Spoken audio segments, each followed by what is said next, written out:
యాకోబుకి ఏమర్థమైందంటే, కొంచెం సౌండ్ పెట్టాలి.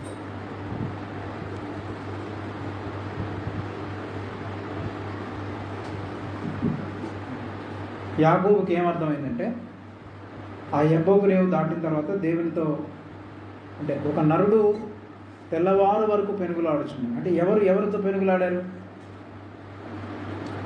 దేవుడు యాకోబుతో పెనుగులాడాడు. ఎందుకొరకంటే యాకోబును గెలవడానికి ప్రయత్నం చేశాడు. కానీ తెల్లవారు వరకు పోరాడినా కానీ యాకోబును గెలవలేకపోయాడు. అతన్ని గెలవలేకుండుట చూచి అనే మాట చాలా ఆశ్చర్యకరంగా ఉంది. అతన్ని గెలవలేకుండుట చూచి. ఈరోజు దేవుడు కూడా మనలో చాలామందిని గెలవలేకుండుట చూస్తున్నాడు. చెప్పాలంటే మనలో చాలామందిని ఇంకా దేవుని చేత గెలవబడలేదు. We are not overcome by God. దేవుని చేత మనం ఇంకా జయింపబడలేదు. మనం ఓడిపోలేదు దేవుని దగ్గర. దేవుడు మనల్ని జయించలేదు ఇంకా. ఎందుకనంటే ఇందాకేం చెప్పాము, మనం ఉండి మన జీవిత కాలంలో మనకు ఉండేటువంటి జన్మ స్వభావం అది చాలా మొండి స్వభావం, చాలా బండలాంటి స్వభావం. అది ఇంకా మనందరిలో విరగొట్టబడలేదు. అయితే దేవుడు యాకోబును విరగొడితేనే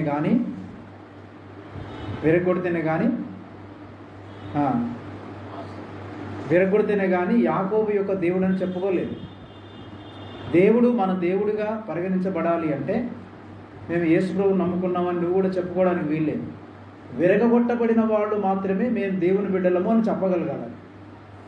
దేవుడు కూడా అలాంటి వాళ్ళ గురించే నా కుమారుడు, నా కుమార్తె అని చెప్తాడు. అర్థమవుతుందండి? ఎవరి గురించి చెప్తాడు? ఎవరైతే విరగొట్టబడతారో, ఎవరినైతే దేవుడు జయిస్తాడో వాళ్ళ గురించే దేవుడు అంటాడు, నేను యాకోబు దేవుడను, నేను అబ్రహాము దేవుడను, నేను ఇస్సాకు దేవుడను. చూసారా? అంటే దేవుడు వాళ్ళని డీల్ చేశాడు.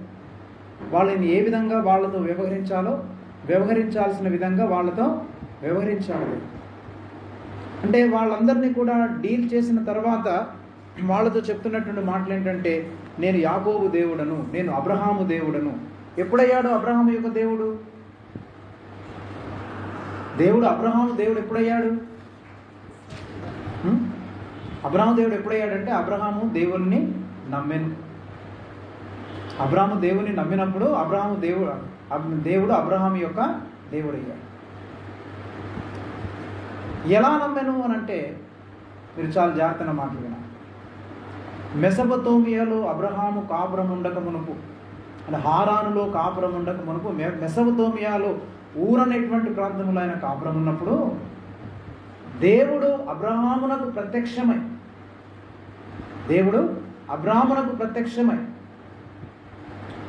ఆయనతో మాట్లాడినప్పుడు అబ్రహాము దేవుణ్ణి నమ్మాడు. అంటే ప్రత్యక్షమైనప్పుడు ఎలా నమ్మాడు? ప్రత్యక్షమైనటువంటి దేవుణ్ణి అబ్రహాం ఎలా నమ్మాడు? ప్రత్యక్షమైతే నమ్మేస్తామా? బోళ్ళంత వాక్యం చెప్తున్నాను, ఎంతమంది నమ్ముతున్నారు ఇందులో? అంటే చాలా జాగ్రత్త వినండి. దేవుడు అబ్రాహామునకు ప్రత్యక్షమైనప్పుడు అబ్రాహాము యెహోవాను నమ్మెను. అంటే దేవుని యొక్క ప్రత్యక్షత నిజంగా మనకు జరిగినప్పుడు, అబ్రాహామునకు నిజంగా జరిగింది కాబట్టి అబ్రాహాము దేవుని యొక్క మహిమను చూసిన తర్వాత దేవుణ్ణి నమ్మడం తప్ప వేరొక మార్గం లేకుండా పోయింది అబ్రాహాము. అర్థమైంది కదా? దేవుని నమ్మడం తప్ప ఇంకా వేరే మార్గం లేదని. అంటే దేవుని మహిమను చూసిన ప్రతివాడు దేవుణ్ణి నమ్మకుండా ఉండలేడు, ఆయన వెంబడించకుండా ఉండలేడు, ఆయన పిలుపుకు లోబడకుండా ఉండలేడు. ఈ రోజున మనం ఆయన్ని నమ్మకుండా ఉండగలుగుతున్నాం, ఆయన పిలుపుకు లోబడకుండా ఉండగలుగుతున్నామంటే మనం ఇంకా దేవుని ప్రత్యక్షతను, దేవుని మహిమను చూడలేదు. The one who has seen the revolution of God, దేవుని ప్రత్యక్షతను చూసినటువంటి ప్రతివాడు అంటే ఇక నమ్మడం తప్ప వేరే మార్గం లేకుండా పోయిందండి. అంటే ఖచ్చితంగా నమ్మాల్సింది ఇంకా. అంటే ఆయన మహిమ అలాంటిది, ఆయన ప్రత్యక్షత అలాంటిది.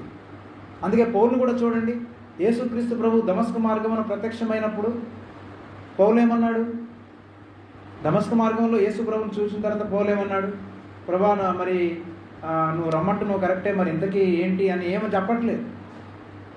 ప్రభా నువ్వు ఎవడవు, నేనేం చెయ్యాలి అసలు, వాట్సలేడు అంటే ఇక వేరే మార్గం లేదు నాకు. ఇక అంటే నువ్వు చెప్పిన పని నేను చేయడానికి ఇప్పుడు నన్ను ఏం చేయమంటావు, నేనేం చెయ్యాలి అని. అంటే దేవుని మహిమను చూసిన ప్రతివాడు విశ్వసించడం తప్ప వేరొక మార్గం లేదు. అందుకే పౌలు అంటాడు, విశ్వాసం అనేది ఏంటి, దేవుని యొక్క వరమే. విశ్వాసం అనేది ఏంటి, దేవుని యొక్క వరం. It is a gift of faith అంటాం కదా, గాడ్స్ గిఫ్ట్ అన్నమాట. ఏంటి వరం అంటే, ఆయన మహిమను చూచిన వాడు, ఆయన ప్రత్యక్షతను చూసిన వాడు ఆయన నమ్మకుండా ఉండలేదు, ఆయనకు లోబడకుండా ఉండలేదు. అందుకని అబ్రహాము దేవుడు అయ్యాడు, తర్వాత ఇస్సాకు దేవుడు అయ్యాడు. ఇస్సాకు జీవితంలో కూడా దేవుడు చాలా కార్యాలు చేశాడు.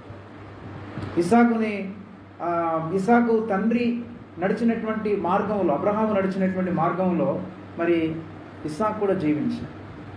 అబ్రహాము కాలంలో పూడ్చుకుపోయినటువంటి బావులన్నీ కూడా ఇస్సాకు తన కాలంలో తిరిగి త్రవ్వించాడు. అంటే అర్థం ఏంటి, ఇస్సాకు బావులను తిరిగి త్రవ్వించను అనే మాటకు అర్థం అంటే, దాని ఆత్మీయ అర్థం ఏంటంటే, బావులు అనేవి ఏంటంటే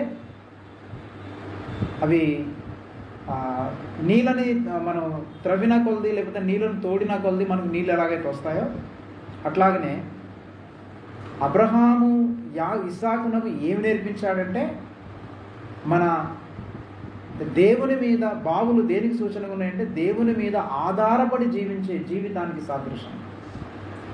అంటే ఇస్సాకు దేవుని మీద ఆధారపడి జీవించాడు. అట్లాగనే యాకోబు దగ్గరికి వచ్చేసరికి ఏంటి, అబ్రహాము జీవితం వేరు, ఇస్సాకు జీవితం వేరు. కానీ యాకోబు జీవితం చాలా భిన్నంగా. యాకోబు జీవితాన్ని మీరు గమనించండి, 20 సంవత్సరాలు అందరినీ మోసం చేస్తూ వచ్చాడు. చివరికి దేవుడు పట్టుకుని విరగొట్టిన తర్వాత ఏం జరిగింది, దేవుడు పట్టుకొని విరగొట్టిన తర్వాత ఎవరిని మోసం చేయట్లేదు, తానే మోసపోతున్నాడు. మనలో చాలామంది మన తొడగూడు వసిలేటట్టు మనం ఇంకా విరగొట్టబడలేదు. దేవుడు మనల్ని తాకవలసిన చోట తాకలేదు, ఇంకా మనం తాకనివ్వట్లేదు. ఇంకా అర్థమవుతుందా, ఎక్కడ తాకితే, ఎక్కడ ముడితే, ఎక్కడ విరగొడితే వీడు తిన్నగా అవుతాడో దేవుడికి తెలుసు. అక్కడ తాకాలనుకుంటే మనం తాకనివ్వట్లేదు. మనం అన్ని మాస్కులు వేసుకొని వచ్చేస్తున్నాము. మాస్కులు అంటే ఈ మాస్కులు కాదు. నీకు అర్థమైందా, ఎక్కడ నేను కొడితే నువ్వు బాగవుతావో అక్కడ కొట్టనివ్వట్లేదు, నువ్వు సహకరించట్లేదు. అందుకని తెల్లవారు వరకు రాత్రి అంతా పెనుగులాడాడు దేవుడే. వీడిని ఏదో విధంగా సరిచేద్దాం అనుకుంటుంటే దొరకట్లేదు, యాకోబు ఒప్పుకోవట్లేదు. చివరికి లాభం లేదులే, వీడి బలం ఎక్కడుందో అక్కడ కొడితే కానీ వీడు తిన్నగా మానడని తన తొడగూడు వసలేటట్టు దేవుడే విరగొట్టేశాడు. కాబట్టి ప్రియులారా, మనం నేర్చుకోవాల్సిన పాఠం ఏంటంటే, మనం విరగొట్టబడవలసిన వారమై ఉన్నాం. మన జీవితంలో విరిగిపోవటం అవసరం, మనం అందరం కూడా విరిగిపోవలసినటువంటి అవసరం. కాబట్టి మనం ఏ మేరకు విరిగిపోయాము అక్కడ గమనించండి. యాకోబు విరిగిపోనంత వరకు యాకోబునకు నిజమైన ఆశీర్వాదం లేదు. గుర్తుపెట్టు, మనం విరిగిపోయినప్పుడే మనకు నిజమైన ఆశీర్వాదం. అంటే అంతవరకు యాకోబు సంపాదించుకున్న ఆస్తి అంతటిని బట్టి, అంటే యాకోబుకి ఎంత గ్రహింపు వచ్చింది చూడండి. నేను పశు సంపద, వెండి బంగారాలు ఇవన్నీ సంపాదించాను, కానీ ఇవి నిజమైన ఆశీర్వాదాలు ఇవి కావు అనేటువంటి గ్రహింపు యాకోబుకి వచ్చిందే. అలాంటి గ్రహింపు మనకి ఇంకా రాలేదండి. మనకి డబ్బే నిజమైన ఆశీర్వాదము, పెద్దిల్లే మన నిజమైన ఆశీర్వాదం, చదువులే నిజమైన ఆశీర్వాదాలు, వెండి బంగారాలే ఆశీర్వాదాలు, మనకి ఈ సంపదలే ఆశీర్వాదాలు, కార్లు, మేడలు, విద్యలు, ఈ లోకంలో ఉండేటువంటి ధనాగారం అంతా ఇది ఆశీర్వాదాలు అనుకుంటున్నాం. కానీ యాకోబు జీవితంలో దేవుడు ఎప్పుడు ఆశీర్వదించాడనంటే, యాకోబుకు ఆలోచన వచ్చింది, నేను ఇంత సంపాదించాను కదా, ఇవేవి అసలు ఆశీర్వాదాలు కావు, నిజమైన ఆశీర్వాదము దేవుళ్ళలోనే ఉంది. దేవుడు దీవిస్తే అది నిజమైన ఆశీర్వాదం. ఇవి నా సొంత శక్తి సామర్థ్యాల ద్వారా నేను సంపాదించుకున్న ఆశీర్వాదం. అందుకని ఇవన్నీ కూడా పోవాలి ప్రభా అని అంటే, మరి దేవుడు అన్నాడు, ఇవన్నీ పోవాలంటే, నీకు నిజమైన ఆశీర్వాదం రావాలంటే నువ్వు చాలా శ్రమల గుండా వెళ్ళాలయ్యా, నీకు చాలా దెబ్బ తగలాలన్నా. ఎంత దెబ్బ కొట్టాడంటే దేవుడు తొడగూడు వసలేటట్టు కొట్టాడు, కుంటివాడైపోయాడు. మీరు తర్వాత జీవితం అంతా మీరు గమనించండి, యాకోబు జీవితం అందరి చేత మోసపోయాడు తెలుసా. అందరి చేత మోసపోవడం జరిగింది. అలాగనే తన కుమారులు తండ్రిని మోసం చేశారు. యోసేపుని ఏం చేశారు? చచ్చిపోయాడని చెప్పేసి వార్త తీసుకొచ్చారు. ఏం అనలేకపోయాడు. అట్లాగనే కుమార్తె కూడా అవమానం తీసుకొచ్చాడు. బాధపడ్డాడు తప్ప ఏం చేయలేదు. లేకపోతే సాధారణమైన యాకోబు అయ్యి ఉంటే వీళ్ళందరినీ తొక్కు తీసేవాడు అసలు. అందుకే మనందరిలో మనకి ఒక తెలివి ఉంటుంది, మనకి ఒక రకమైన జ్ఞానం ఉంటుంది. నేను ఇది ఏదైనా సాధించగలను, ఇది చేయగలను, నేను ఇలా అందరినీ ఎవరినైనా గుట్లో వేసుకోగలను, ఎవరితోనైనా చాకచక్యంగా మాట్లాడగలను. ఈ స్వాభావికమైనటువంటి ఈ జ్ఞానం అంతా విరగొట్టబడితే తప్ప నీకు నిజమైన ఆశీర్వాదం రాదు. ఆ జ్ఞానం అంటే ఏం చేయాలంటే, ప్రభు ఇప్పుడు ఏం చేయాలో నాకు తెలియట్లేదు ప్రభు అనే స్థితికి రావాలి మనందరం. మామూలు వ్యక్తినైతే నాకు తెలుసు ఎలా చేయాలో, కానీ ఇప్పుడు నేను అలాంటి వ్యక్తిని కాదు ప్రభు, నేను ఆ జ్ఞానం ఉపయోగించదలుచుకోవట్లేదు. అందుకే నేను అవమానం పొందడమే తప్ప తిరిగి అవమానించడం నాకు తెలియదు. అందుకే ప్రియులారా, మన జీవితంలో ఈ స్వాభావికమైనటువంటి ఈ స్వభావము అది కంప్లీట్గా విరిగిపోవాలి. అది విరిగిపోనంత వరకు మన జీవితంలో నిజమైనటువంటి మార్పు అర్థమవుతుందని నేను చెప్పాను. అట్లాగనే ప్రజల జీవితాల్లో మార్పు ఎందుకు రావట్లేదు అనే విషయాన్ని కొన్ని మాటల్లో నేను 1-2 మాటలు జ్ఞాపకం చేస్తాను. మనలో ఎందుకు మార్పు రావట్లేదు, ఎందుకు దేవుడు కోరిన మార్పు రావట్లేదు, దేవుడు ఆశించినటువంటి మార్పు ఎందుకు రావట్లేదంటే, మనము చాలా మట్టుకి శరీరానుసారులుగానే జీవిస్తాం, ఆత్మానుసారులుగా జీవించాలి. ఆత్మానుసారం అంటే ఏమనుకుంటున్నామంటే, మనం గుడికి రావడము, కూర్చోవడము, 1-2 గంటలు ఏదో డే అంతా కూడా మనం బైబిల్ చదువుకుంటూ ప్రార్థన చేసుకుంటే ఇది ఆత్మీయత అనుకుంటున్నాం, ఇది స్పిరిచువాలిటీ అనుకుంటున్నాం. But this is not the true spirituality. నిజమైన ఆత్మీయత గుడికి అటెండ్ అవ్వడము, లేకపోతే కొంతమందికి మనం దాన ధర్మాలు చేయడము, లేకపోతే సంఘంలో కొన్ని చిన్న చిన్న పనులు చేయడం, ఇదంతా స్పిరిచువల్ అనుకుంటున్నాం. అది స్పిరిచువాలిటీ కాదు. శరీరానుసారముగా నడిపించబడుట, ఆత్మానుసారముగా నడిపించబడుటకు తేడా ఉంది.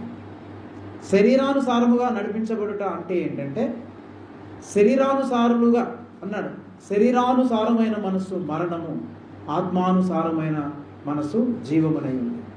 ఈ శరీరానుసారమైనటువంటి ఈ మనస్సు మరణం ఎందుకు అవుతుందని అంటే, శరీరము చేత నడిపించబడేవాడు శరీరానుసారులు అంటే శరీరము చేత నడిపించబడ్డం అంటే అర్థం ఏంటంటే, మన పంచేంద్రియాల ద్వారా మనము నడిపించబడ్డాం. అంటే మన కన్ను చూచిన దాన్ని బట్టి నడిపించబడ్డాం, మన చెవులు వినిన దానిని బట్టి నడిపించబడ్డాం. మనం వేటినైతే తాకుతుంటామో, వేటినైతే మనం కళ్ళారా చూస్తుంటామో వాటిని బట్టి మనం నడిపించబడుతూ ఉంటాం. మన శరీర కోరికలను బట్టి. మన శరీరం చాలా కోరుకుంటుంది, కోరుకున్నదంతా ఇవ్వకూడదు. మన శరీరం సుఖం కోరుకుంటుంది, ఏసీ కోరుకుంటుంది, మంచి తిండి కోరుకుంటుంది. ఈ శరీరము అవసరమైతే పాపాన్ని కూడా కోరుకుంటుంది. పరపురుషుడు, పరస్త్రీ అనేటువంటి ఆ వాంఛలు ఇంకా అవి ఎక్స్ట్రీమ్కి వెళ్తే అలాంటివి కూడా కోరుకుంటుంది. అందుకని మన శరీరం కోరుకున్న వల్ల మనం దానికి అంటే దాని చేత మనం నడిపించబడుతుంటే మనము శరీరానుసారులమైన మనుషులు. లోకంలో చాలా ఆకర్షణలు ఉంటాయి. ఇక్కడ ఈ కంపెనీలో చాలా ఎక్కువ జీతం కాబట్టి అక్కడికి వెళ్ళిపో, అది కూడా ఒక శరీరాశే. లేదా ఇక్కడికి వెళ్తే నీకు చాలా మంచి ప్రమోషన్ ఉంటుంది, లేదా ఫలాని వాళ్ళని పెళ్లి చేసుకుంటే వాళ్ళకి ఆస్తి చాలా ఉంది. ఇవన్నీ కూడా శరీరానుసారమైనటువంటి మనస్సు. కనుక శరీరానుసారముగా ప్రవర్తిస్తారు. ఈ శరీరానుసారముగా ప్రవర్తించినప్పుడు అంటే ఈ పంచేంద్రియాల చేత మనం నడిపించబడుతున్నామా, లేకపోతే ఆత్మ చేత నడిపించబడ్డం, పరిశుద్ధాత్మ చేత నడిపించబడ్డం అనేది కంప్లీట్గా వేరు. అందుకే మన జీవితంలో మార్పు ఎందుకు కనబడట్లేదంటే, మనం శరీరానుసారులుగానే జీవిస్తున్నాము తప్ప ఆత్మానుసారులుగా జీవించట్లేదు. శరీరం కోరుకున్నది మనం ఇవ్వమని, ఆత్మ చెప్పిన దాన్ని మనం శరీరానికి ఇస్తాం. అర్థమవుతుందని, శరీరం కోరుకున్న దాన్ని మనం ఇవ్వకూడదు. ఆత్మ ఏదైతే చెప్తుందో ఆత్మ చెప్పిందే మనం శరీరానికి ఇవ్వాలి. మన కళ్ళు చూచిన దాన్ని బట్టి మనం నడిపించబడ్డం కాదు, ఆత్మ దేన్ని చూడమంటుందో దాన్ని మనం చూడాలి, దాని చేత నడిపించబడాలి తప్ప మన భౌతికమైనటువంటి పంచేంద్రియాల ద్వారా మనం నడిపించబడ్డం కాదు. అందుకే శరీరానుసారులుగానే మనం జీవిస్తున్నందువలన మన జీవితంలో ఏం రావట్లేదండి, మార్పు రావట్లేదు. మార్పు అంటే ఏవో పైన సూపర్ఫిషియల్ చేంజెస్ వస్తున్నాయి మనకి, కానీ యాక్చువల్ చేంజెస్, నిజమైనటువంటి అంతరంగ హృదయంలో మార్పు, అంటే యాకోబు లాగా మనం విరగొట్టబడినటువంటి అనం. యాకోబు ఎట్లా విరగొట్టబడ్డాడు, కంప్లీట్ చేంజ్. ఎంత చేంజ్ అంటే ఇంతకుముందు నార్మల్గా నడిచాడు, పరిగెత్తాడు, అందరినీ మోసం చేశాడు, ఎక్కడికైనా వెళ్ళగలిగేవాడు. ఇప్పుడు కర్ర పట్టుకుంటే నడవాలి, కుంటుకుంటూ నడుస్తున్నాడు. ఆ కుంటినప్పుడల్లా ఏం జ్ఞాపకం చేస్తున్నాడు దేవుడు అంటే, దేవుడిని ఏం జ్ఞాపకం చేసుకుంటున్నాడంటే యాకోబు, ఇదిగో నా బలము మీద కాదు నేను ఆధారపడి నడిచేది, ఇప్పుడు దేవుని యొక్క బలం మీద ఆధారపడి నడుస్తుంది. అంచేత మనం ఆత్మానుసారమైనటువంటి ఈ జీవితము అది చాలా కష్టమైన జీవితం. అంటే ఆత్మలో మనం జీవించడం అనేది జరగట్లేదు. ఈ రోజుల్లో చాలా సంఘాల్లో జరిగేటువంటి ఆరాధనలు అవన్నీ కూడా ఏంటంటే శరీరానుసారమైనటువంటి జీవితాలు. శరీరం కోరుకుంటుంది, మ్యూజిక్ కోరుకుంటే మ్యూజిక్ ఇస్తుంది, అది క్రిస్టియన్ వేలో మ్యూజిక్ వస్తుంది అంతే. పాటలు పాడుతున్నాం కదా, అది క్రిస్టియన్ పాటలు పాడుతున్నాం, అది ఒక సంతృప్తి అంతే. కానీ నువ్వు పాడిన పాట ద్వారా నీ బ్రతుకులో ఏమైనా మార్పు వచ్చిందా? పరిశుద్ధాత్మ దేవుడు నీలో ఏమైనా కార్యం చేశాడు?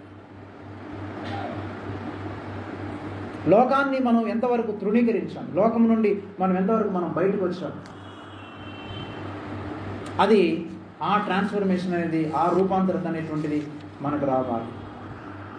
అందుకని క్రైస్తవులు ఈ మధ్య ఇంకొక మాట నేను రాసుకున్నాను ఇలా, అంటే దేవుని ద్వారా మన స్వాభావికమైన జీవం, అంటే మన స్వాభావికమైన స్వభావము అది ఇంకా ఒలిచివేయబడలేదు. ఇంకా దేవుడు ఒలవలేదు మనల్ని. ఇంకా మనందరం ఏంటంటే ఒలిచివేయబడకుండా ఇలా ఉన్నాం ఇక్కడ. మనం ఎలా అంటే మామూలు ఒలిచివేయబడకుండా, విరగొట్టబడకుండానే మందిరానికి వస్తున్నాము, విరగొట్టబడకుండానే వెళ్ళిపోతున్నాం. ఎంతో పైన మనం కొన్ని వాక్యాలు వినేసి సంతృప్తి చెందుతున్నాం. అర్థమైందండి? మరొక మాట ఏంటంటే సంఘము ఏమంటే క్రీస్తు దేహము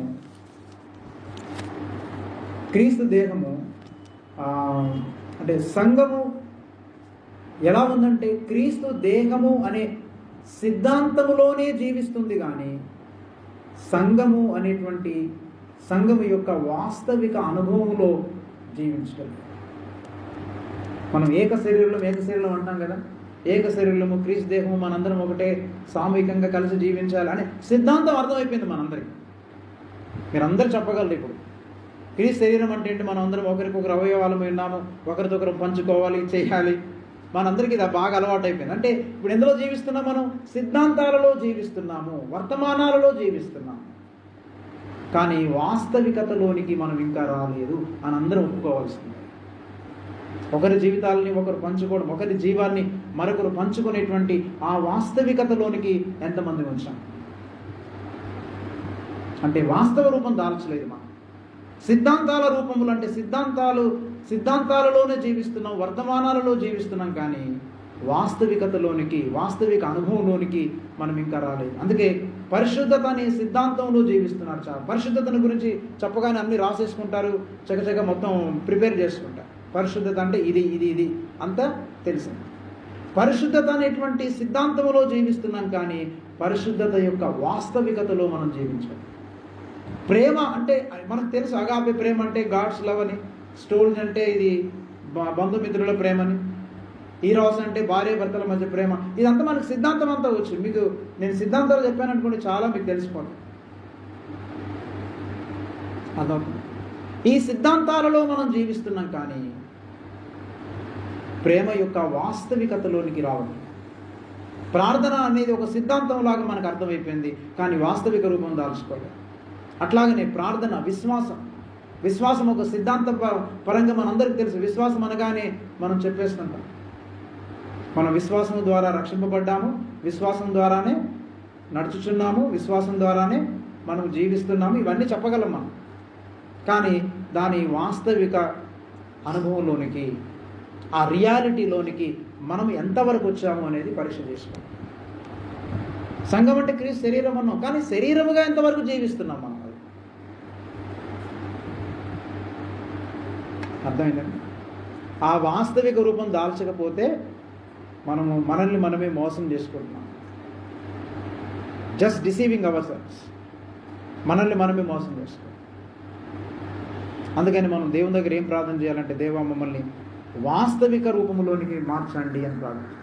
అంత మాత్రం కాదు, ఈ క్రైస్తవులు నూతన సృష్టిలో లేక క్రీస్తు దేహం యొక్క వాస్తవికతలో జీవించటకు బదులు ఏం చేస్తున్నారంటే కేవలము పైపైన కనబడే సిద్ధాంతాల్లోని జీవిస్తున్నాం. అంటే ఇది మానవుని స్వాభావిక జీవితానికి చెందింది. ఇది ప్రాచీన స్వభావం. సిద్ధాంతాలలో జీవిస్తూ వాస్తవికతలోనికి రాకపోవడం అనేది ఇది మన ప్రాచీన స్వభావానికి సంబంధించి. అలాగనే ఒక వర్తమానాన్ని మీరు జీవితాంతం గుర్తుంచుకోవచ్చు. నేను అప్పుడప్పుడు కలిసినప్పుడు ఇప్పుడు 1993లో 1993లో ఒక సంఘంలో చేసిన వర్తమానాన్ని ఇప్పటికి కొంతమంది అక్కడికి వెళ్ళినప్పుడు చెప్తుంటారు, పాస్టర్ గారు మీరు పలానప్పుడు 93వ సంవత్సరంలో ఆది కాండము 6వ అధ్యాయంలో 7వ అధ్యాయంలో చెప్పిన వర్తమానం మాకు ఇప్పటికి గుర్తుందండి అని వాళ్ళు వల్లించేస్తుంటారు. అక్కడక్కడ కలిసినప్పుడు కొంతమంది మా వైపు అంటే ఒంగోలు ఈ బాపట్లకి వెళ్ళినప్పుడు కూడా వాళ్ళు కూడా చెప్తుంటారు, అన్న మీరు పలానప్పుడు 2004లో చెప్పారు, 2000 సంవత్సరంలో 98 చెప్పారని చెప్తుంటారు. నేను ఆశ్చర్యపోతుంటాను, కొన్ని నాకు కూడా గుర్తులేదు. అయితే ఒక వర్తమానాన్ని ఒకడు జీవితాంతం గుర్తుపెట్టుకోవచ్చు, అయినను ఆ వర్తమానం యొక్క వాస్తవికతలో జీవించకుండా ఉండొచ్చు. ఎక్కడుంది మనకి? మానసికంగా దేవుని యొక్క వాక్యాన్ని గుర్తుపెట్టుకున్నాం కానీ అది వాస్తవిక జీవితంలోనికి రాదు, అది మన అనుభవం అవ్వలేదు, మన రియాలిటీలోనికి రాదు. సో దేవుని దగ్గర లెక్క ఏంటంటే నీకు ఎన్ని వర్తమానాలు తెలుసు, ఎన్నిసార్లు అటెండ్ అయ్యావు చర్చ్కి, ఎంత రెగ్యులర్గా అటెండ్ అయ్యావు అనేది దేవుడు చూడడు. దేవునికి కావాల్సింది ఏంటంటే నువ్వు ఎంతగా ఆ వాక్యాన్ని ఆ వర్తమానాన్ని అనుభవపూర్వకంగా నీవు అనుభవంలోని తెచ్చుకున్నావు, నీలో ఎంత ప్రేమ ఇతరులకు కనబడింది, ఏక శరీరముగా ఎంతవరకు జీవించావు. ఆ వాస్తవిక రూపం కొరకు మనం అందరం ప్రార్థన చేసుకోగలుగుతాం. అందుకని ఈ సిద్ధాంతాలని కొన్నిసార్లు నేను చెప్పేటువంటి కొన్ని వర్తమానాలు లేక సిద్ధాంతాలు 2 వారాల వరకు లేక 3 వారాల వరకు మీరు గుర్తుపెట్టుకోవచ్చు. 2-3 వారాలు గుర్తుపెట్టుకోవచ్చు. 2-3 వారాల తర్వాత ఏమవుతాం, మళ్ళీ మర్చిపోయి మళ్ళా యథారీతిగా మన జీవితాన్ని మనం జీవిస్తాం. కొంతమందికి ఏమంటారంటే ఆ ట్రాన్స్లో ఉంటారు. ఇప్పుడు ఒక వర్తమానం చెప్పారనుకోండి, ఒక వారం 2 వారాలు వాళ్ళకి చాలా అదే మైండ్లోకి వస్తూ ఉంటుంది, అయ్యో ఇలా జీవిస్తున్నాను అలా జీవిస్తున్నాను బాధపడతారు. ఓ 2 వారాలు లేక 3 వారాలు ఒక నెల రోజుల వరకు అలా బాధపడి 4వ వారం అయిపోయిన తర్వాత ఈ వర్తమానం వినడానికి ముందు ఎలాంటి జీవితం జీవించారు మళ్ళీ అదే రిపీట్ అవుతుంది అనమాట, మళ్ళీ అదే కంటిన్యూ చేస్తారు. అంటే ఏమైంది, ఏదో జస్ట్ బికాస్ మనకి గుర్తుంది కాబట్టి, ఒక నెల రోజులు బట్టి ఆ వర్తమానం గురించి చాలా బాధపడుతున్నాం కాబట్టి ఏదో దేవుడు నాలో కార్యం చేసేసాడు అని అనుకోవడానికి వీలు. అది మన జీవితంలో వాస్తవికతలోనికి రావాలి. అర్థమైందండి? అంటే ఎందుకు మనం దాన్ని వాస్తవికతలోకి తెచ్చుకోలేకపోతున్నామంటే శరీరం యొక్క క్రియలు ఇంకనూ పనిచేస్తున్నాయి అన్నమాట. ఏం పని చేస్తున్నాయి చెప్పండి? శరీరం యొక్క క్రియ. అంటే దేవుడు మాట్లాడాడు, దేవుడు టచ్ చేశాడు, దేవుడు మాట్లాడి టచ్ చేసిన తర్వాత కూడా మనం ఏం చేస్తున్నాం, ఆ 2-3 వారాలు కొంచెం బాధపడుతుంటాం, ఇబ్బంది పడుతుంటాం.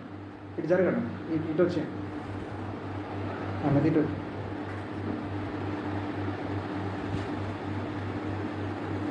2-3 వారాలు మనకి కొంచెం బాధగా నొప్పిగా ఇబ్బందికరంగా అనిపిస్తాం, అవునా? ఒక 2-3 వారాల వరకు మనకు కొంచెం ఇబ్బందికరంగా అనిపించిన తర్వాత మనం ఏం చేస్తాం, 3 వారాలు పోయిన తర్వాత ఏదో సీరియల్ చూసో ఏదో ఒక సినిమా జోక్ చూసి లేదా ఎవరితో ఫ్రెండ్స్ మనకు బాగా పరిచయం ఉన్న వాళ్ళు ఉంటారు కదా, వాళ్ళతో చిట్ చాట్ చేసరికి ఈ భారం అంతా ఏమవుతుంది, ఎగిరిపోం, అయిపోయింది, భారం అంతా పోయింది. ఇంకా మళ్ళీ ఆదివారం ఫ్రెష్గా వచ్చేస్తాం, రాగానే మళ్ళీ ఫ్రెష్గా ఒక వాక్యం వింటాం, అది కొంచెం బాధేస్తూ ఉంటాం. మళ్ళీ ఈ బాధను పోగొట్టుకోవడానికి ఎవడో ఒకటి తలమాసినోడు ఒక ఫ్రెండ్ ఉంటాడు, వాడికి ఫోన్ చేస్తాం, పాస్టర్ ఇలా చెప్పారు అలా చెప్పారు ఇది కరెక్టా కాదని. మన సొంత జ్ఞానం, మనం ఎంత గొప్పవాళ్ళం అంటే మన సొంత జ్ఞానం మీద మనం ఎక్కువగా ఆధారపడతాం. యాకోబులు ఏం జరిగిందంటే ఆయన జ్ఞానము, ఆయన శక్తి సామర్థ్యాలు, ఆయన బలము, ఆయన ఆధిపత్యము, ఆయన తెలివితేటలన్నిటిని కూడా దేవుడు ఏం చేశాడు, ఒక్క దెబ్బతో ఎరగొట్టేస్తాడు. యాకోబు తన ఏ తెలివితేటల్ని మరలా ఎన్నడూ వినియోగించాడు. తన మాటల్లో మార్పు వచ్చేసింది యాకోబు, తన స్వభావంలో మార్పు వచ్చేసింది. అంతకు ముందులాగా ర్యాష్గా లేడు, ఇప్పుడు చాలా సాఫ్ట్గా మారిపోయాడు. అందుకని ఈ మాటలు మీరందరూ కూడా తెలుసుకోవాలని ఆశపడుతున్నాను. తర్వాత మరొక విషయం ఏంటంటే, ఈరోజు నేను అసలు చెప్పాలనుకుంది ఏంటంటే, మొన్ననే నేను మన ఫ్రెండ్స్తో చెప్పాను. ఏం చెప్పానంటే, అసలు నా పిలుపు ఏంటి అనేది మీకు ఎక్స్ప్లెయిన్ చేయాలనుకున్నాను. అంటే కొంతమంది నేను చెప్పే వర్తమానాలను బట్టి కొంచెం బాధపడుతున్నారు, కొంతమందికి సోకట్లేదు, లేకపోతే దీన్ని చాలామంది తేలిగ్గా తీసుకుంటున్నారు.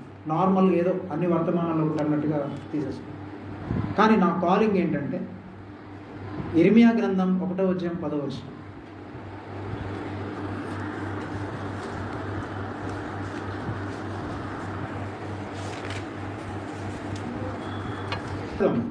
పెళ్ళగించుటకును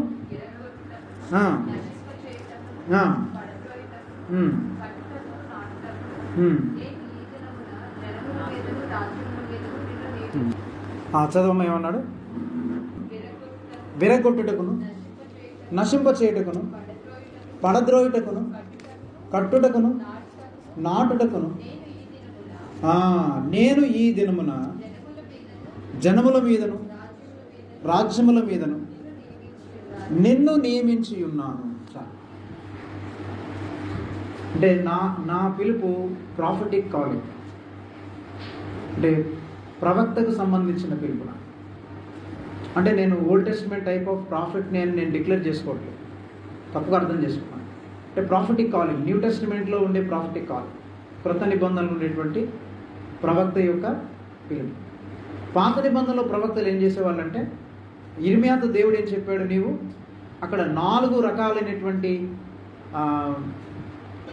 నెగటివ్ సెన్స్లో చెప్తున్నాడు. 2 రకాలుగానేమో 4 రకాలైన నెగటివ్ యాక్టివిటీస్, 2 రకాలైనటువంటి పాజిటివ్ యాక్టివిటీస్. 4 రకాలైన నెగటివ్ యాక్టివిటీస్ ఏంటివి?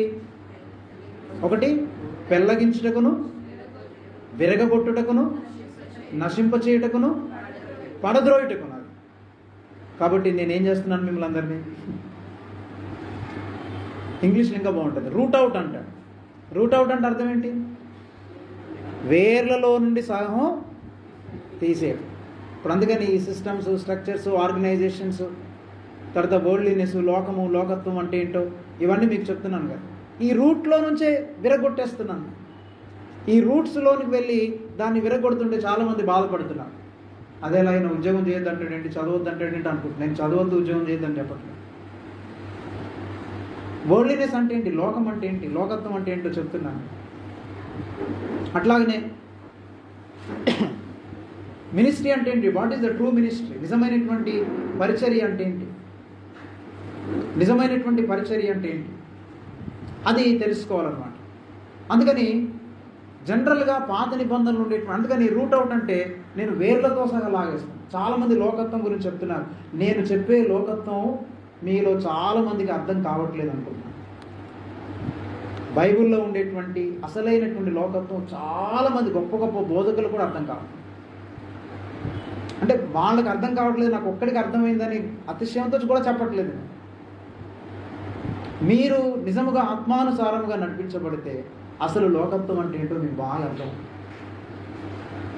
మొన్న ఈ మధ్య నేను మా గురుగారు ఇద్దరం కలిసి ఒక వీడియో విన్నాం. ఆయన చాలా గ్రేట్ మ్యాన్ ఆఫ్ గాడ్, చాలా గొప్ప దైవజన్. ఆయన చెప్తుంటే మనకి నిజంగా లోకత్వం అంటే ఇదేమో అనిపిస్తాం. కానీ అందులో కూడా దేవుడిచ్చిన కృప ఏంటంటే, గమనించినప్పుడు ఆయన అసలు లోకత్వం గురించి చెప్పట్లేదు. లోకత్వం గురించి చెప్తున్నాడు కానీ that is only moral since. అంటే లోకత్వంలో, లోకం అంటే మనం ఏమర్థం చేసుకున్నాము, సినిమాలు చూడడము, షికారులకు వెళ్ళడము, జీన్ ప్యాంట్లు వేసుకోవడము, తర్వాత ఇంకా ఉంటాయి కదా ఫ్యాషనబుల్గా జీవించడము, ట్రెండ్కి తగ్గట్టు మన వేషధారణ మార్చుకోవడం, ఇదంతా కూడా ఏమనుకుంటున్నాం, లోకత్వం అనుకుంటున్నాం కదా. క్లబ్బులకు వెళ్ళడము, పబ్బులకు వెళ్ళడము, గర్ల్ ఫ్రెండ్స్, బాయ్ ఫ్రెండ్స్, ఇదంతా కూడా లోకత్వం అనుకుంటున్నాను. కరెక్టే, నో డౌట్ అబౌట్ ఇట్, అదంతా లోకత్వమే. కానీ అసలు లోకత్వం అది కాదు.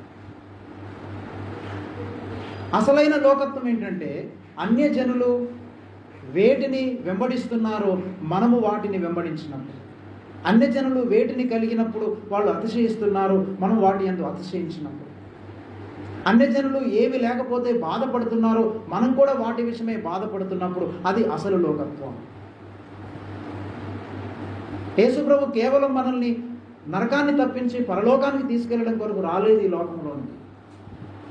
అది గమనించాం. యేసుప్రభు మనల్ని నరకం తప్పించి పరలోకానికి తీసుకెళ్ళడం కొరకు మాత్రమే రాలేదు. అది జరుగుతుంది, కానీ అది చాలా 1% అంతే. నరకం నుండి తప్పించుకొని పరలోకం పోవడం అనేది 1%. కానీ అసలు దేనికంటే యేసుప్రభు ఈ భూలోకానికి ఎందుకు వచ్చాడంటే, మనము యేసుక్రీస్తు జీవించినటువంటి జీవితాన్ని ఈ భూలోకములో జీవించడం ద్వారా లోకానికి మనము ఒక సువార్త పత్రికలుగా ఉండాలని వచ్చాం. అందుకని లోకంలో యేసుప్రభు జీవించినప్పుడు ఆయన అన్నిటినీ తృణీకరించాడు. All the systems of the world. సాతానుగాడు వచ్చి అడుగుతుంటాడు, 2వ శోధనలో ఏమంటాడు, 3వది అనుకుంటా, ఈ లోక రాజ్యములన్నీ చూపించి వాటి మహిమను నీకు ఇస్తాను, వాటి గ్లోరీస్, వాటి మహిమలు. ఈ లోకం ఏం పెట్టింది? మహిమలు కదా. స్కై స్క్రేపర్స్, పెద్ద పెద్ద అపార్ట్మెంట్స్, అర్థమైందా? ఈ బిగ్ స్ట్రక్చర్స్ అన్నీ కూడా దేని ద్వారా వచ్చాయంటే పతనాన్ని బట్టి వచ్చాయి. మనం దాన్ని అందేమో మనం చాలా ఆనందపడుతున్నాం, సంబరపడుతున్నాం. వాటి యొక్క మహిమలు, ఇందులో ఏది గ్రేట్?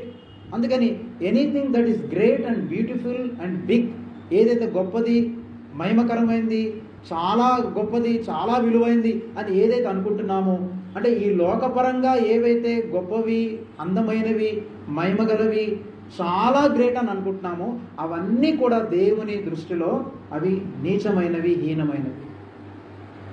ఆ గ్రహింపుకు రావాలి. యాకోబు అదే వచ్చాడు. పశు సంపద విస్తారంగా సంపాదించడం. దాసదాసీలు, భార్యలు, పిల్లలు, గొడ్లు, మేకల మంద, పశువుల మంద, వెండి బంగారాలు, విస్తారమైన సంపత్తు వచ్చాడు. ఏం గమనించాడు? These are all not the true blessing. The true blessing is in you only Lord. ఆ గ్రహింపుకు మనం అందరం వచ్చాం. ఇవేవి కూడా నిజమైన ఆశీర్వాదాలు కాదని యాకోబుకి అర్థమైపోయింది. పశువులు నిజమైన ఆశీర్వాదం కాదు, నా సంపద, నా వెండి బంగారాలు, ఈ లోకములో ఈ ధనము, ధాన్యము, ఈ భార్యలు, పిల్లలు, ఈ అభివృద్ధి, ఇది నిజమైన ఆశీర్వాదం కాదు. అందుకంటాడు, నీవు నన్ను దీవించితే గాని నేను నిన్ను విడిచిపెట్టను. ఆయన దీవెన కొరకు మనం ప్రయాసపడాలి. ఆయన నీవు నన్ను మరి దేవుడు అన్నాడు, నేను దీవించాలంటే చాలా కాస్ట్లీ అవుతుంది అన్నాడు. ఎంత కాస్ట్ అంటే నీ కాలు ఎరగొట్టాలన్నాడు. ఎరగొట్టే అన్నాడు. మనకేంటంటే మనం మనల్ని టచ్ మీ నాట్, మనల్ని ఎవరు తాకూడదు, ముట్టకూడదు, అంతా పైపైననే ఉండాలి మనకి. కానీ దేవుడు ఆశీర్వదించేసేయాలి మనకు. మన ఆశీర్వాదం అనే ఆలోచన కూడా ఏంటి? భౌతికమైన ఆలోచనలతో చెప్తున్నాడు. దేవుడు నన్ను చాలా దీవించాడండి అని అంటాం. అంటే ఏ ఉద్దేశంతో చెప్తాం మనం?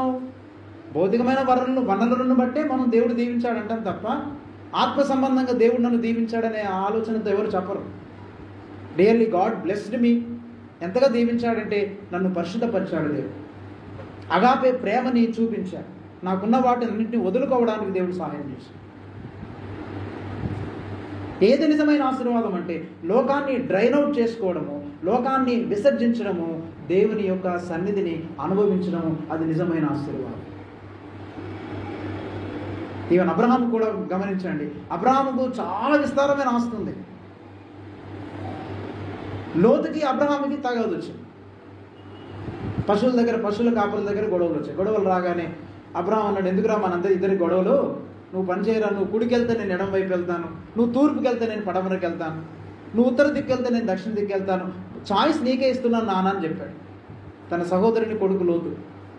నీకేం కావాలో ముందు నువ్వు కోరుకోరా, నువ్వు చిన్నోడు కదా, నువ్వు కోరుకో, నువ్వు ఎటు వెళ్తావో అటు వెళ్ళు, నేను తర్వాత వేరే ప్రాంతానికి వెళ్తాను, మనం విడిపోవడం బెటర్ అన్నాడు.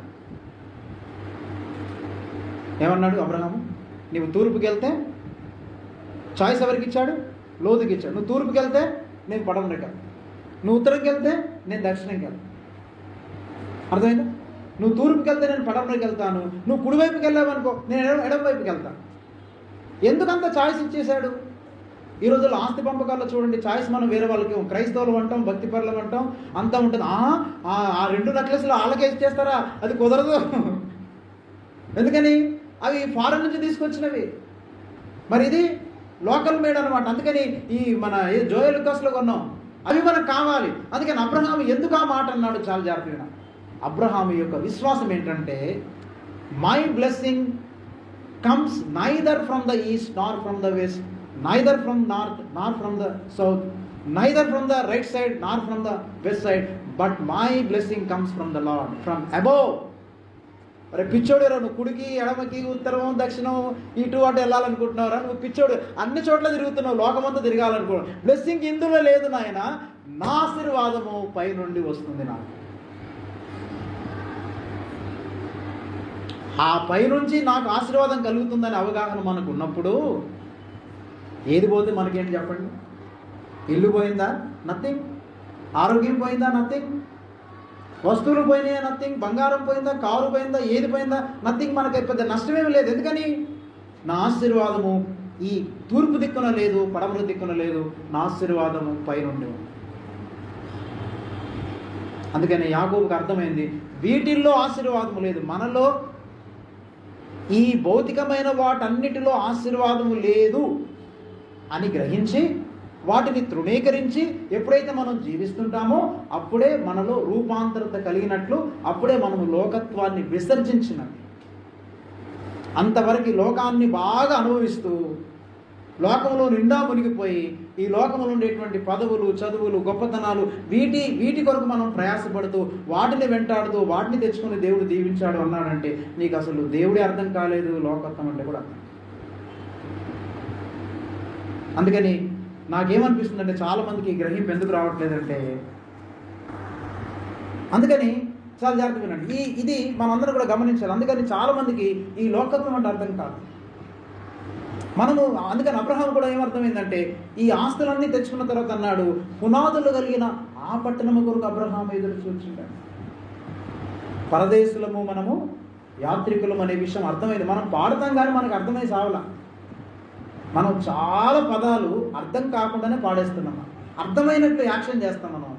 కానీ యాక్చువల్గా మనం పరదేశులం అనే మాట నీకు అర్థం కాలేదు, అర్థం కాని పదాన్ని వాడద్దు. పరదేశం అంటే అర్థం ఏంటి? యాత్రికుడు అంటే అర్థం ఏంటి?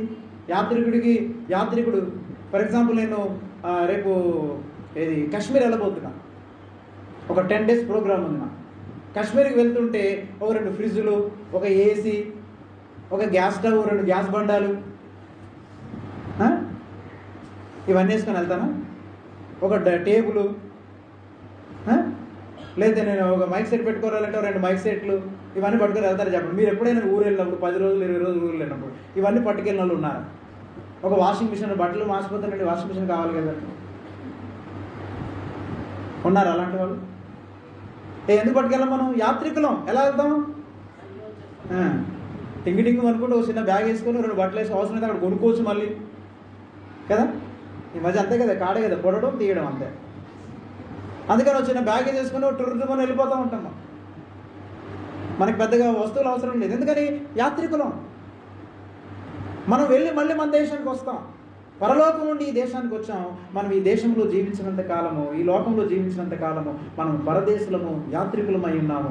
మనము ఈ లోకంలో జీవిస్తున్నంత కాలము మనము యేసుక్రీస్తు యొక్క జీవితాన్ని కనబరిచేటువంటి గుంపు. అందుకే అన్నాను, దేవుడు మనల్ని వ్యక్తిగతంగా పిలిచాడు కానీ సామూహికంగా జీవించడానికి. ఈ స్టేట్మెంట్ అర్థం అవ్వాలి. దేవుడు వాళ్ళందరినీ వ్యక్తిగతంగా పిలిచాడు. ఎందుకు పిలిచాడంటే ఎవరికి వాళ్ళు జీవించడం కొరకు కాదు, వ్యక్తిగతంగా పిలిచాడు కానీ సామూహికంగా కలిసి జీవించడానికి. కానీ ఈ రోజుల్లో సంఘాల్లో ఏం కనబడట్లేదంటే సామూహికంగా కలిసి జీవించలేకపోతున్నారు. అందుకని ఇలాంటి అపోహలని పెళ్ళగించడానికి, విరగొట్టడానికి, అందుకే నేను చాలాసార్లు బాధపడుతుండేవాడిని. అందరూ నన్ను విమర్శిస్తున్నారేంటి, దీన్ని నెగిటివ్గా అర్థం చేసుకుంటున్నారేంటి, వీళ్ళకి ఎందుకు అర్థం కావట్లేదని వాపోయేవాడు. అందుకని దేవుడు మాట్లాడుతున్నాడు, నిన్ను నియమించింది దేని కొరకంటే పెళ్ళగించుట కొరకు, విరగొట్టుట కొరకు. అందుకని పాత నిబంధనలు గమనించండి, ఏ ప్రవక్త కూడా ఏ జనము చేత ఎన్నడూ ఆదరించబడలేదు. ఆల్ ట్రూ ప్రాఫిట్స్, నిజమైనటువంటి ప్రవక్తలందరూ కూడా వాళ్ళు ప్రజల చేత తృణీకరించబడ్డారు. ఇర్మియాను తీసుకెళ్ళి బావిలో పడేశారు, యెషయాను తీసుకెళ్ళి రంపంతో పోసి పడేశారు. అర్థమవుతుంది? ఏలియాని, ఎలీషాలు కూడా వాళ్ళను కూడా అవమానపరిచారు. ఇక్కడ గమనించండి, no true prophet ever prospered, ever become famous. నిజమైన ప్రవక్త ఎన్నడూ కూడా ఫేమస్ అవ్వలేకపోయారు. అందుకని జనరల్గా ఈ ప్రవక్తలకి అంటే ఓల్డ్ టెస్టమెంట్ ప్రాఫిట్స్ని చూస్తే మీకు 2 రకాలైనటువంటి విషయాలు మీకు గుర్తు చేస్తాను. 2 అంటే వాళ్ళని ఏమంటారంటే వాళ్ళని జనరల్గా ప్రాఫిట్స్కి వాళ్ళ టెంపర్మెంట్ అంటే ఏంటి తెలుసా, వాళ్ళ నేచర్, వాళ్ళ స్వభావం 2 రకాలుగా ఉంటుంది వాళ్ళ స్వభావం. ఒకటి కాలరిక్ అని అంటారు. కాలరిక్ అంటే అర్థం ఏంటంటే వాళ్ళు కోపిస్టులు అనమాట. అందుకే అప్పుడప్పుడు నేను చాలాసార్లు కోపడుతున్నప్పుడు అంటుంటారు, పాస్టర్ గారికి నేను కొంచెం కోపం ఎక్కువ ఉన్నాను. కొంతమంది ఏమంటుంటారంటే పాస్టర్ గారికి ఇది నచ్చదండి, ఆయనకి ఇష్టం ఉండదండి అంటారు. కామికి వెళ్ళి రహస్యంగా చేసుకుంటారు. నాకు ఇష్టం లేదని తెలిసి మళ్ళీ మీరు ఎందుకు చేసుకోవడం, ఇలా చేస్తే పాస్టర్ గారికి ఇష్టం ఉండదు అని తెలుసు కదా మీకు. అంటే ఈయనకి ఎందుకు ఇలా ఇష్టపడట్లేదని గ్రహించడానికి బదులు ఈయనకి ఇష్టం లేదంటే ఎందుకు ఇష్టపడట్లేదు ఒకసారి కనుక్కుందాం, అయితే మనం కూడా ఆలోచించడానికి బదులు ఆయనకి ఇది ఇష్టం లేదు కాబట్టి ఆయన చేయనంటాడు కాబట్టి మనం కామ్గా చేసి ఆయన పిలవకుండా పీడపోయింది కదా. మన కార్యక్రమాలు సజావుగా సాగిపోతాయి. అంతే, ఫలానా విషయంలో ప్రార్థించాలని అడగకుండా పోయేది కదా, మన పనులని మనం చేసుకుంటే అయిపోద్ది కదా. అందుకని జనరల్గా మీరు ప్రాఫిట్ని చూడండి, జనరల్గా మీరు కాలరిక్ అంటే చాలా ఈజీగా దేనిని టాలరేట్ చేయరు వాళ్ళు. అందుకని నేను కూడా చాలా మట్టుకి దేనిని టాలరేట్ చేయట్లేదు. కొన్నిసార్లు ఈ టాలరేట్ అంటే సహించలేరు వాళ్ళు. నిజమైన ప్రవక్తలు అన్నిటినీ సహించలేరు, అంత ఈజీగా సహించలేరు. అందరూ యాక్సెప్ట్ చేసినట్టు యాక్సెప్ట్ చేయలేరు. అందుకే మీరు అంటుంటారు కదా, పాస్టర్ గారికి పిక్నిక్లు అంటే అలాంటి ఇష్టం ఉండదు, లేదా మనం అటు తీసుకెళ్ళమంటే పాస్టర్ గారు రానంటారేమో, వద్దని ఎంతసేపు నా మీద బ్లేమ్ చేయడమే. అంటే మీ కోరికలు తీర్చుకోవడానికి నన్ను మార్చడానికి ట్రై చేస్తున్నారు కానీ నా ప్రకారం మిమ్మల్ని మార్చుకోవడానికి మాత్రం ప్రయత్నం చేయట్లేదు. అంటే నేను ఎందుకు చెప్తున్నానంటే అప్పుడప్పుడు ఎందుకు కోపంగా ఉంటానంటే, కోపంగా వాక్యం చెప్పడంలో ఉన్న ఉద్దేశం ఏంటంటే నా కాలింగ్ ఏంటో ముందు మీరు అర్థం చేసుకోండి, నా యొక్క టెంపర్మెంట్ ఏంటో మీరు అర్థం చేసుకోండి. ప్రవక్తలు కోపంగానే ఉండాలి. అందుకని గట్టిగా కోపంగా చెప్తే కానీ కొంతమందికి అర్థం కాదు, గట్టిగా తిట్టినట్టు చెప్తే కానీ అర్థం కాదు. అర్థమైంది? పాపంలో పడ్డ వ్యక్తుల్ని మనం గట్టిగా అలసి గట్టిగా గద్దించి చెప్పాలి, అప్పుడే వాళ్ళకి అర్థం అవుతుంది. మామూలుగా ఉండేటువంటి వ్యక్తుల్ని, సాఫ్ట్గా ఉండే వ్యక్తులను తీసుకెళ్ళి మనం చెప్పమన్నా ఉంటాం, నేను చెప్తాను వాళ్ళు చెప్తాను. కొంతమంది చాలా సాఫ్ట్గా ఉంటారు, కొంచెం వెళ్ళి సుధా నువ్వు చెప్పాయి అంటే ఆయన బుజ్జగించేసి అవునా సరే ఓకే ఎందుకంటే ఆయన చాలా మంచోడు, నాకంటే చాలా మంచోడు. ఆయన చెప్పలేడు గట్టిగా, నా దగ్గర రమ్మండి నేను చెప్తాను. ఎందుకని ఆయన కాలింగ్ వేరు, నా కాలింగ్ వేరు, అన్నీ అందరూ చెప్పలేదు. అందుకని మనం ఈ విషయాలు అంటే మీకు ఎందుకు చెప్తున్నానంటే ఈ విషయాలు ఒకటి తెలుసు. రెండవది ఏంటంటే, ఒకటి ప్రాఫిట్స్ ఏంటంటే కాలరిక్ ఉంటారు. రెండోది మెలాంకలిక్ అంటారు. మెలాంకలి అంటే అర్థం ఏంటంటే వాళ్ళు దుఃఖపడేవాళ్ళు. నేను చాలామంది చెప్తున్నాను, గత వారం 10 రోజులు బట్టి ప్రతిరోజు ఏడుస్తున్నాను దేవుని దగ్గర, ఏడుపు తప్ప ఇంకోటి లేదని అంటుంటే ఎవరికి అర్థం కావట్లేదు అసలు. ఏదైనా సన్నివేశం చూసినప్పుడు, లోకాన్ని, సంఘం యొక్క పరిస్థితులను చూసినప్పుడు వాళ్ళు ఏడుస్తారు, దుఃఖపడతారు, బాధపడతారు, వాళ్ళ గురించి విజ్ఞాపన చేస్తారు. అందుకని కొంతమంది ఏంటంటే ఎందుకు ఈయన ఇలా కోపంగా ఉన్నాడు, ఎందుకు ఇలా మూడీగా ఉన్నాడు, ఎందుకు ఇలాంటి ఇష్టం లేవని అలా అనుకుంటారు తప్ప, కానీ యాక్చువల్గా ఆయన కాలింగ్ ఏంటి, ఆ కాలింగ్ని బట్టి ఎలా ప్రవర్తిస్తున్నాడు అనే విషయాలను గమనించాలి. అందుకని మీరు బైబిల్ గ్రంథంలో అంటే ఇప్పుడు మనకు చెప్పడానికి టైం లేదు కాబట్టి నేను చెప్పట్లేదు. ఈ రోజు మీకు జస్ట్ జ్ఞాపకం చేస్తాను, వచ్చే వారం ఇవన్నీ 1 by 1 ఎక్స్ప్లెయిన్ చేస్తాను. ఒకటి ట్రెమెండస్ లెసన్ మీకు వచ్చే వారం ఎక్స్ప్లెయిన్ చేస్తాను. ఈరోజు మనకు టైం లేదు కాబట్టి చాలా జాగ్రత్తగా ఉండండి. అంటే ఎందుకు నేను ఇంత కోపంగా, ఎందుకు ఇంత ఆవేశంగా, ఎందుకు ఇంత బాధంగా, ఎందుకు ఇంత ప్యాషనేట్గా నేను వాక్యం చెప్తుంటాను, తిడుతుంటాను, దానికి గల కారణం ఏంటంటే ఒకటే గుర్తుపెట్టు, my calling is a prophetic calling. ఇంకొకటి ఏంటంటే మీరు బైబిల్ గ్రంథంలో చూడండి, తర్వాత దేవుడు నాకు ఇచ్చిన ఈ వర్తమానం, నిన్నటి దినమున వర్తమానం ఇచ్చాడు, కానీ ఇప్పుడు చెప్పడానికి మీకు టైం లేదు, నాకు టైం లేదు కాబట్టి మీకు వచ్చే వారం వీటన్ని డీటెయిల్గా చెప్తాను, కానీ జస్ట్ చదివేస్తాను అంతే. యెరూషలేము యొక్క నంబర్ 1 అంటే ఎందుకు అంటే వై ఐఎమ్ కాలరిక్ అండ్ మెలాంకలి, ఎందుకు నేను దుఃఖపడుతున్నాను, ఎందుకు బాధపడుతున్నాను, ఎందుకు తట్టుకోలేకపోతున్నానంటే యెరూషలేము నంబర్ 1, యెరూషలేము యొక్క ప్రాకారాలు పడిపోయి, యెరూషలేము పట్టణమంతా కాల్చివేయబడి, దాని పట్టణ ప్రాకారములు అగ్ని చేత కాల్చివేయబడి యెరూషలేము పట్టణమంతా నాశనమైపోయి ఉండగా నెహెమ్యా గ్రంథం 1వ చదవండి. నేను దుఃఖముకుడనై ఉండకుండా ఎలా ఉండగలను? నెహెమ్యా దుఃఖముకుడై ఉన్నాడు. దాదాపు 2-3 నెలలు బట్టి ఆయన ప్రార్థన చేస్తున్నాడు. ఉపవాసం ఉండి నేను ప్రార్థన చేశాను అన్నాడు.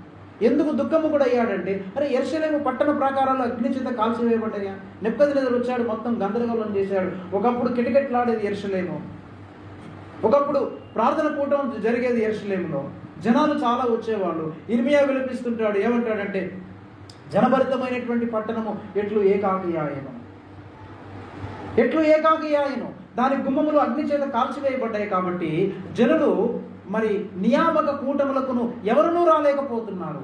ఒకప్పుడు కూటాలు జరిగాయి, ఇప్పుడు జరగట్లేదు. ఒకప్పుడు మంచి ప్రార్థనలు బలులర్పించబడేవి, ఇప్పుడు ఏవి కనబడట్లేదు. పట్టణ ప్రాకారాలు కూలిపోయినప్పుడు, యెరూషలేము ప్రాకారాలు పడిపోయినప్పుడు నెహెమ్యా ఏడవకుండా ఉండలేకపోయాడు. ఆ స్థితి మనకు రావట్లేదు. మనకు తెలుసు సంఘాల పరిస్థితి బాగలేదు, ప్రజల యొక్క పరిస్థితి బాగలేదు. మనం అందుకని డేవిడ్ విల్కర్సన్ అనేటువంటి భక్తుడు ఒక మాట, now the church is married to the world అని అన్నారు. The present church is married to the world అన్నాడు. అంత మాత్రం కాదు, ఇంకొక మంచి స్టేట్మెంట్ వాడాడు. ఏమంటాడంటే, and I look at the whole religious scene today and all I see are the inventions and ministries of man and flesh అన్నమాట. It mostly powerless. It has no impact on the world, and I see more the world coming into the church and impacting the church rather than the church impacting the world. అంటే ఆయన ఏమన్నాడంటే, నేను ఈ రోజుల్లో ఉండేటువంటి ఈ క్రైస్తవ భక్తిని నేను గమనించినప్పుడు ఏం జరుగుతుంది తెలిసి, ఇదంతా కూడా మానవుని యొక్క పద్ధతులు, మానవుని యొక్క శరీరానుసారముగా పుట్టుకొచ్చినటువంటి పద్ధతులు అంటూ ఏమన్నాడంటే, ఎంత శక్తిహీనమైంది నేటి సంఘం అంటే, లోకాన్ని సంఘము ప్రభావితం చేయడానికి బదులు సంఘము లోకము చేత ఎంతో ప్రభావితం చేయబడింది. లోకం అనగానే మళ్ళీ చెప్పారు, జీన్ ప్యాంట్లు వేసుకొని టీ షర్ట్ వేసుకోవడం కాదు. యాక్చువల్లీ టీ షర్ట్ వేసుకొని వద్దాం అనుకున్నాను, అర్థమైందా? ఇంకా రౌండ్ నెక్ టీ షర్ట్ వేసుకొని వద్దాం అనుకున్నాను. అవి కాదు లోకత్వం. అసలు లోకత్వం అన్యజనులు వేటిని గ్రేట్, బ్యూటిఫుల్, హ్యాండ్సమ్, బిగ్ అని అనుకుంటున్నారు, అవన్నీ కూడా లోకత్వం. క్రైస్తవుడు అనడానికి వీళ్ళే. మన గ్రేట్నెస్, మన బిగ్నెస్ ఏంటంటే హోలీనెస్. అందుకని జాన్ ద బ్యాప్టిస్ట్ అయిన ప్రభువు దృష్టికి గొప్పవాడుగా ఉన్నాడు. ప్రభువు దృష్టిలో గొప్పతనం ఏంటి? ప్రభు దృష్టికి ఎంత పెద్ద స్కై స్క్రేపర్స్, ఓ 200 అంతస్తుల బిల్డింగ్ కడితే దేవునికి అది గొప్పగా కనపడుతుందా? అది గొప్ప దేవునికి? దేవుడు దేన్ని చూసి ఆశ్చర్యపోతాడు? వావ్, నీలాంటి నాలాంటి వాళ్ళం అయితే అమెరికా వెళ్తే, లండన్ వెళ్తే అంతెందుకు, అంత అక్కడ మనం ఢిల్లీ వెళ్తే చాలు కదా. నేను ఫస్ట్ టైం హైదరాబాద్ నుంచి చెన్నై వెళ్ళినప్పుడు నాకు హైదరాబాద్ చాలా చిన్న పట్టణం లాగా అనిపించింది, చెన్నై చాలా పెద్ద పట్టణం అనిపించింది. 1980s, 85, 86 ఆ టైంలో అది చూసి అనుకున్నాను, ఎంత పెద్దగా ఉంది ఈ మద్రాసు, చాలా పెద్ద పెద్ద రోడ్లు అని ఆశ్చర్యపోయాను. దేవునికి ఏది చూస్తే ఆశ్చర్యం చెప్పండి? ఏది ఆశ్చర్యపరచగలదు దేవుణ్ణి అంటే, దేవుణ్ణి ఆశ్చర్యపరచగలిగేది ఒకటే ఉంది. Nothing God can be surprised by anything in this world. దేవుడు దేని చేత కూడా ఆశ్చర్యపడడు, కానీ దేవుణ్ణి కూడా ఆశ్చర్యపడేది ఒకటి ఉంది, ఆశ్చర్యపరిచేది ఒకటి ఉంది. ఏంటో తెలుసా? మతం కాదు, విశ్వాసం కాదు. మధ్యవర్తులు లేకుండా చూచి దేవుడు ఏం చేశాడంటే, యెషయా గ్రంథం, సంరక్షకులు లేకుండా చూచి, మధ్యవర్తులు లేకుండా చూచి యెహోవా ఆశ్చర్యపడేదనే మాట. God is surprised by not finding the intercessors. విజ్ఞాపనకర్తలు లేకుండా చూచి యెహోవా ఆశ్చర్యపడ్డాడు తప్ప. ఏమంటే వీటన్నింటిని చూసి ఆశ్చర్యపడా, నువ్వు కలెక్టర్ అయ్యేవా, గ్రేట్ అండి, దేవునికి స్తోత్రం, హల్లెలూయా, కంగ్రాచులేషన్స్, నాన్ సెన్స్. అవి దేవుని ఆశ్చర్యపరచు, అవి దేవునికి సంతోషాన్ని ఇవ్వలేదు. అంచేత మనం తెలుసుకోవాల్సిన విషయం ఏంటంటే, లోకాన్ని మనం ప్రభావితం చేయడానికి బదులు లోకం చేత సంఘం ప్రభావితం చేయబడింది అంటూ ఆయన ఏడుస్తున్నాడు.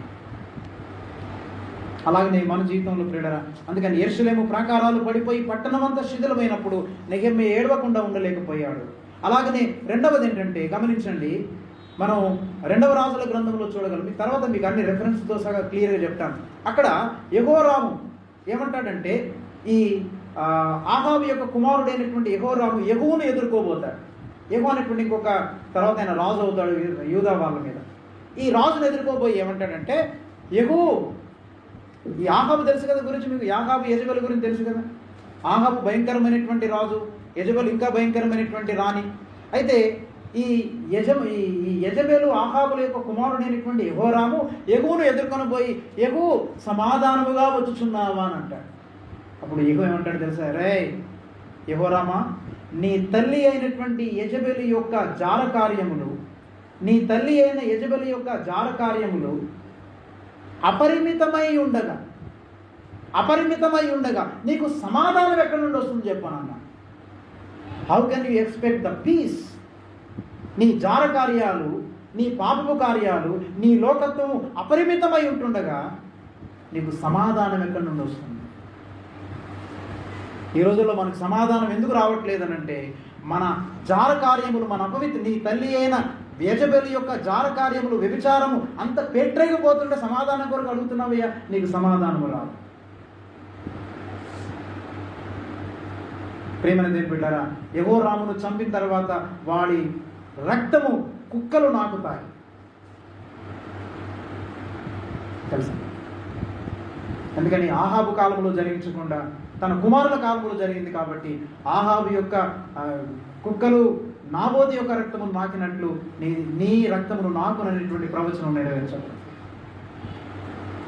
పాపమును విడిచిపెట్టకుండా పాపములో కొనసాగుతున్న వారిని చూసినప్పుడు నేను ఏడవకుండా ఎలా ఉండగలను, పెళ్ళగించకుండా ఎలా ఉండగలను, తిట్టకుండా ఎలా ఉండగలను, గద్దించకుండా ఎలా ఉండగలను అని నాకు చెప్పండి.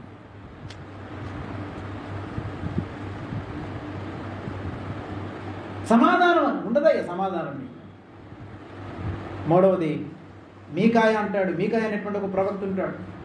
ఇదంతా ఆహాబుదే. ఇది చాలా పెద్ద స్టోరీ. ఈ స్టోరీ చెప్పడానికి కనీసం రెండు గంటలు పడుతుంది. నాకు 2 వారాలు అయితే కానీ మీకు చెప్పలేను. అది చెప్తాను మీకు తర్వాత స్లోగా 1 by 1 ఎక్స్ప్లెయిన్ చేస్తాను నెక్స్ట్ వీక్.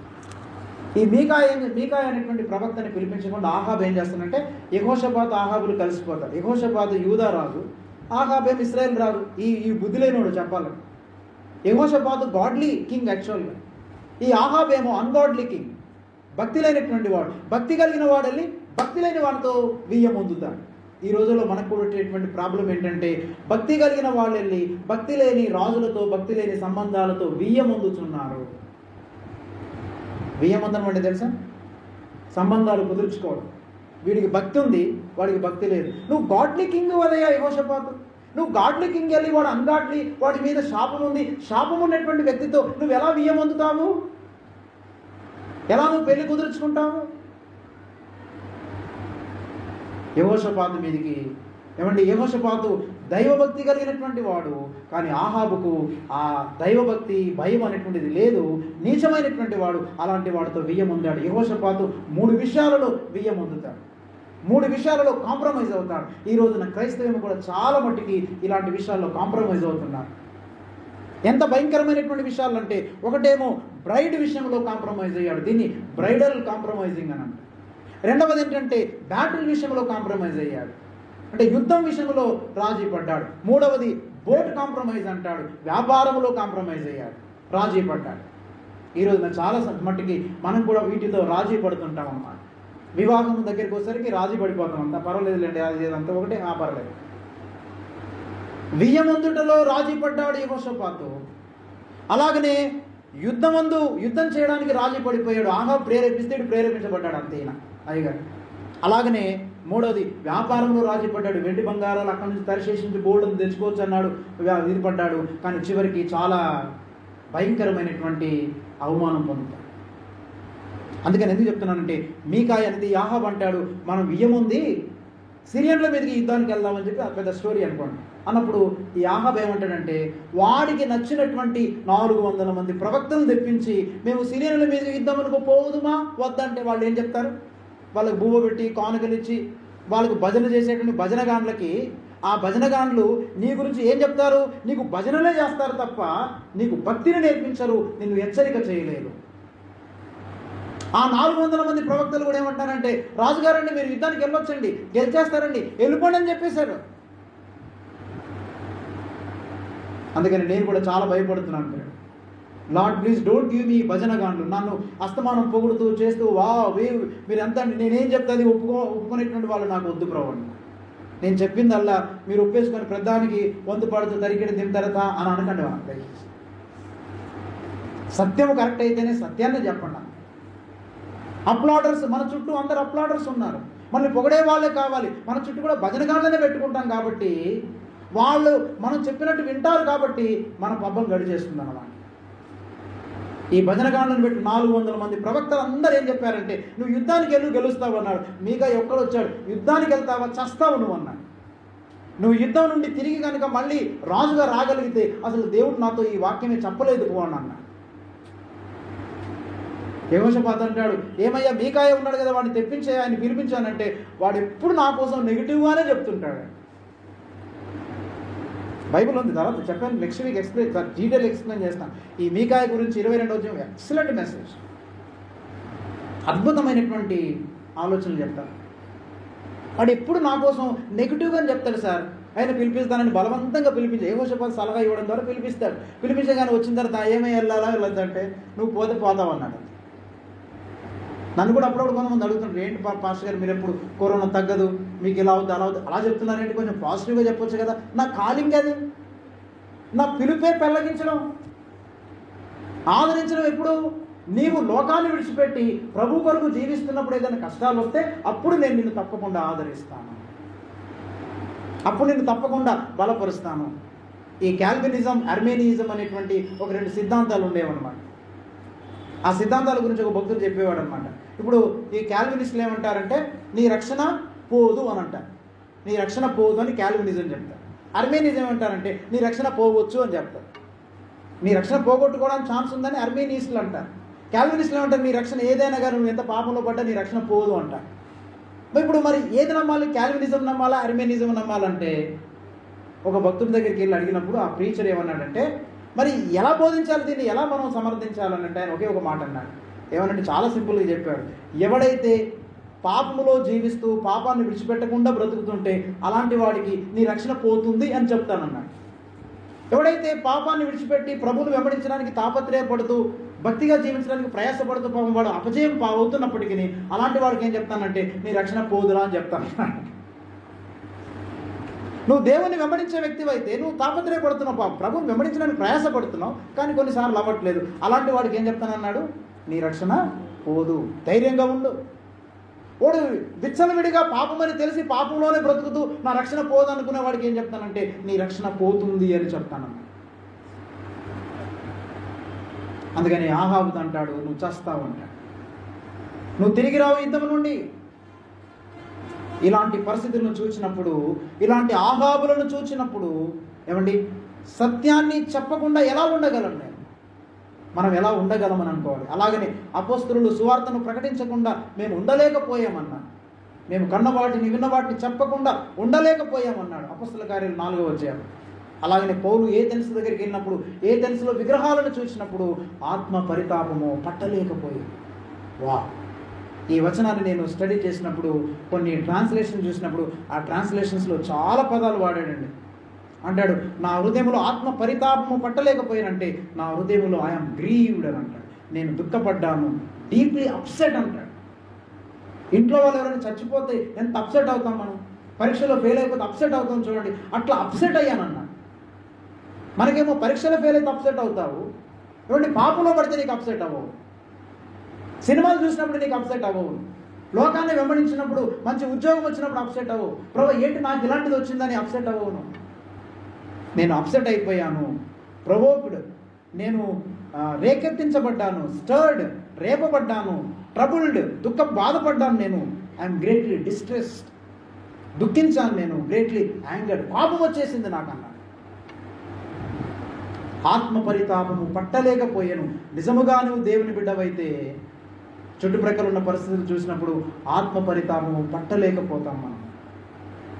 మనం కంఫర్టబుల్గా బాగానే అన్నీ సజావుగా సాగిపోతున్నాయి కదా, నా జీవితం నాకు సాగుతుంది, దేవుడు నన్ను దీవించాడు ఆస్వాదించాడని నా కొరకు నేనే జీవించడం మొదలు పెడుతుంటే నీకు ఇలాంటి భారం రాదు.